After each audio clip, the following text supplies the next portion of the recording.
చాలా మంది రాజకీయ నాయకులు భారతదేశంలో జైలు జీవితాన్ని అనుభవించిన తర్వాత పదవులు అలంకరించడం జరుగుతుంది సార్.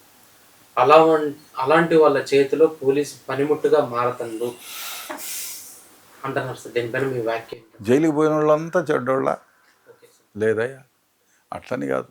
ఇప్పుడు మీరే ఉన్నారు, మీ స్నేహితులకు ఎవరికో అన్యాయం జరిగింది, మీరు ధర్నా చేసేదానికి వస్తారు, మిమ్మల్ని 1 రోజు 2 రోజులు జైల్లో పెడతారు.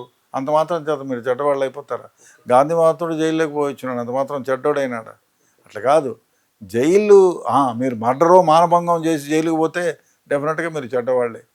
సమాజం కోసం ఇప్పుడు మీ వీధిలో ఏదో గొడవ జరిగింది, చాలామందికి అన్యాయం జరిగింది, ఎవరు ముందుకు రాకపోతే మీరు మీ కుటుంబీకులు మీ స్నేహితులు కలిపి ఏదో ధర్నా రాస్తారోకో ఏదో చేసి నిర్వహించినారు.